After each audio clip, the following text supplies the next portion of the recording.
গতবার যখন বন্যা হলো ফেনীতে, আমি যতটুকু পেরেছি আমি এগুলো বলা আসলে বলা উচিত না, যতটুকু আমি সহযোগিতা করেছি, টিএসসিতে এসে সহযোগিতা করেছি। তো এখন চিটগং গিয়ে আমার সহযোগিতা করা সম্ভব না এই বয়সে। চিটগং গিয়ে পানির ভিতরে ডুবাডুবি করা আমার জন্য পসিবল, কারণ আমার শারীরিক অবস্থার কারণে। তো আমি যতটুকু পারি, আমার মন আছে, আমার মন মানসিকতা আছে, আমি চেষ্টা করি আর কি সবসময়, এখনো করব। সামনে যদি আরো বন্যা বেশি হয় বা ঢাকায় যদি হয় এটার ব্যাপারে, এবং সবাইকে আগে আসতে হবে যে যতটুকু পারে। কিন্তু যাদের বেশি করে এগিয়ে আসা উচিত তারা আসতে চায় না। যারা মানে অঢেল অর্থের মালিক, আমরা অঢেল অর্থের মালিক, কিন্তু আমাদের অনেক ইচ্ছা আছে। একজন ভিক্ষুক যখন 5 টাকা চায় আমি দেই, কেন দেই?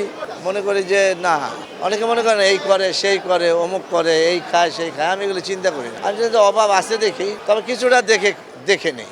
একটা ইয়াং ছেলে যদি আসা চায় তাহলে হয়তো আমি করি, কিন্তু একটা বৃদ্ধ 80 বছরের একটা লোক নিশ্চয়ই শখে ভিক্ষা করে না। এই জায়গাগুলি আমাদের চিন্তা করতে হবে এবং দেখতে হবে এবং বুঝতে হবে, এবং আমি তাকে যতটুকু পারি সহযোগিতা। এই কিছুদিন আগে আমি রাত 11:30 দিকে আমার গাড়িতে অনেক জ্যাম, হঠাৎ একজন ভিক্ষুক আসলো, পুরা 80 বছর হবে, যে কারণে আগের কথাটা বললাম। আমাকে বলে যে স্যার আমারে কিছু টাকা দিবেন, সারাদিন ভাত খাইনি।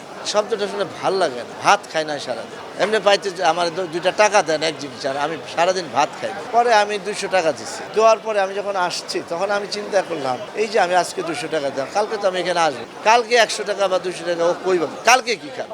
এই আমি এসে রাত্রিবেলা এটা নিয়ে আমার ঘুম হইলো 4টার সময়। মানে এটা নিয়ে আমি চিন্তা করলাম, মানে আমার ঠিক দাদার মতো মনে হইলো। মানে আমার দাদা মারা গেছে 70 সালে, আমার মনে হলো যে সেই দাদাই বোধহয় আমার কাছে 200 টাকা চাচ্ছে। এই মানবিক বোধটা আমাদের আরো বেশি জাগ্রত করতে হবে।